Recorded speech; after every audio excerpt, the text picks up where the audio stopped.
Many, many years ago, in 16th century Spain, in an area known as La Mancha, there lay a quiet little village.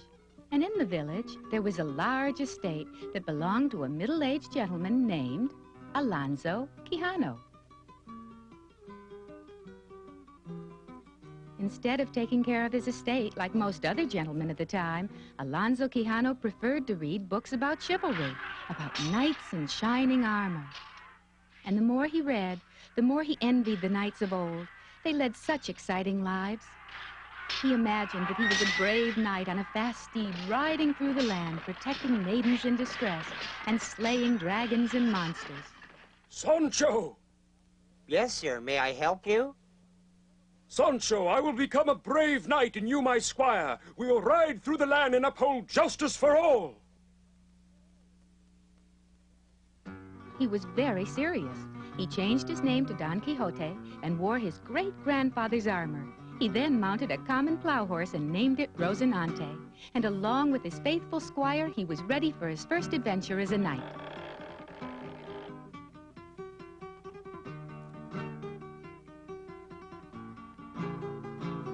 Next morning, as the sun was shining brightly over the farmlands of the village, there suddenly appeared a knight in shining armor and his squire riding through the countryside. Everyone stopped their work to have a look at this strange sight. They just couldn't believe their eyes. Sancho, there is much to do. We must push on. The work of a brave knight is never done. Don Quixote and Sancho had reached the end of their first day without incident, but Don Quixote dreamed of the adventures to come as they rode into the night. The people of the village thought that Don Quixote's behavior was very peculiar. Don Quixote and Sancho continued their ride through the countryside, when suddenly... Huh?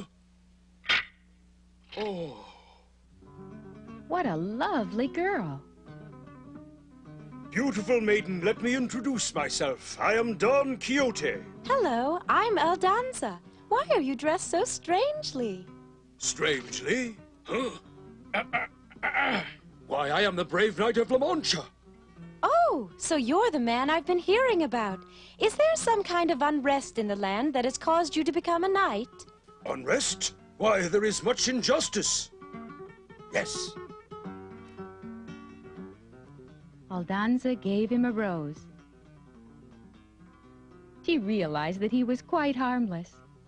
Our brave knight is a real gentleman. Oh!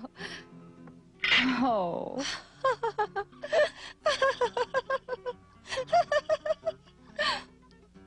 Our heroes were soon on their way. Don Quixote was overjoyed at finding a beautiful maiden to protect.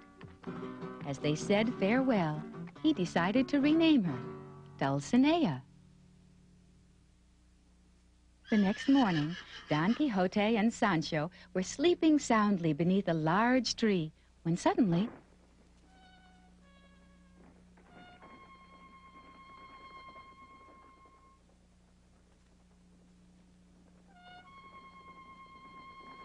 Huh? Ah, an enemy army approaching. Come, Sancho. Huh?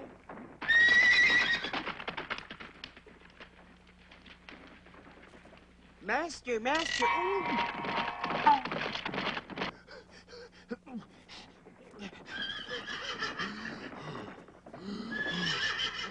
Ooh.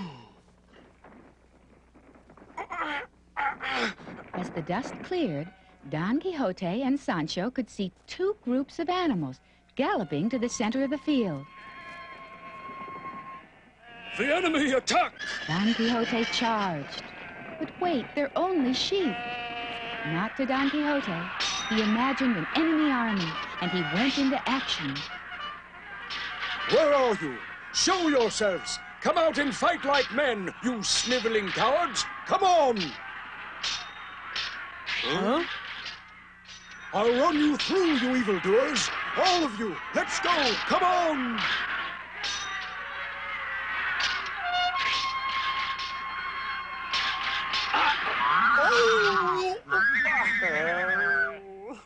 Don Quixote has fallen from his horse.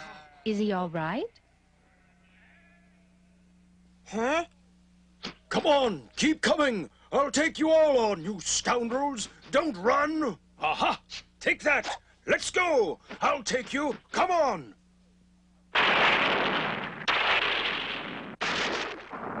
There was a terrible storm that night, but our brave hero and his loyal servant pushed onward. Or at least they tried to. The winds were blowing so hard that every time they moved forward, they were blown back. They had a hard time getting anywhere. They struggled and struggled to fight the wind. It was a difficult battle. Finally, Sancho had to push his master's horse to get them moving forward. Don Quixote was determined to find adventure, and Sancho faithfully helped him in any way he could. They came upon some windmills that were spinning rapidly in the winds of the storm. Don Quixote and Sancho continued to struggle against the elements. The windmills, illuminated by the lightning, looked mysterious. And with Don Quixote's imagination, these huge spinning mechanical structures could appear to be almost anything. Sancho, my lance.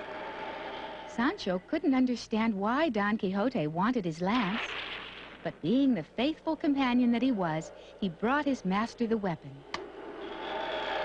He looked at his master and then for the enemy. But he saw no one, just the windmill standing tall against the flashing lightning and crackling thunder.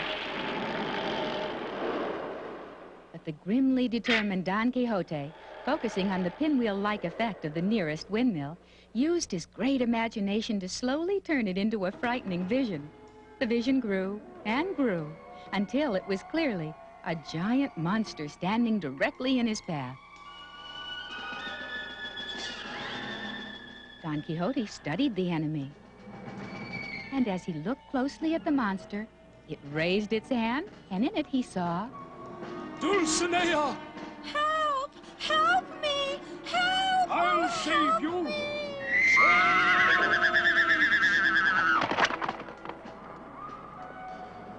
Master!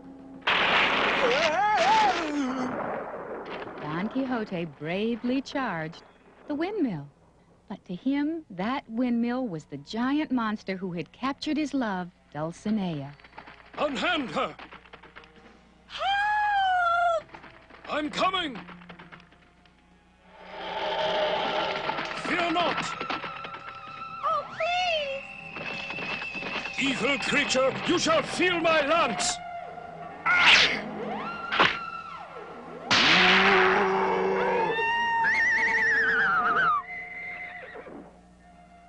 Poor Don Quixote.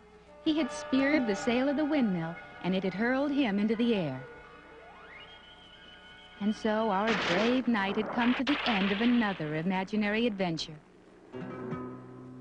The next day, the sails of the windmills turned peacefully from a cool, steady breeze. The sky was clear, and the air was fresh and clean from the fallen rain. It was a fine day, but not for our friends. Our brave knight had suffered his first defeat, and loyal Sancho led his injured master home to nurse his wounds. Don Quixote believed that some kind of evil magic had turned that giant into a windmill. Oh! Don Quixote was weary. What happened? Huh? Oh, my Dulcinea! I'm so glad you're safe. I would fight all the giants in the land for you. Oh, Don Quixote, you'll never see the world as others do. When the townspeople laughed, Don Quixote was unconcerned. He returned to his home with Sancho and with the lovely Dulcinea by his side. He enjoyed reading to her and the local children from his book of chivalry. But what's this? And There's so something the brave wrong. knight... Don Quixote seemed shocked at what he's reading. What could be upsetting him so? Sancho! Huh? Bring my armor and prepare my mount. There is too much injustice in the land for us to rest. Onward we'll march, fighting for justice forever! And so, Once again, our brave knight donned his armor and, along with his faithful squire, was ready for battle. They galloped away, determined to right the wrongs of the land. Don Quixote would not let anything stop him from fulfilling his dream of becoming a brave knight.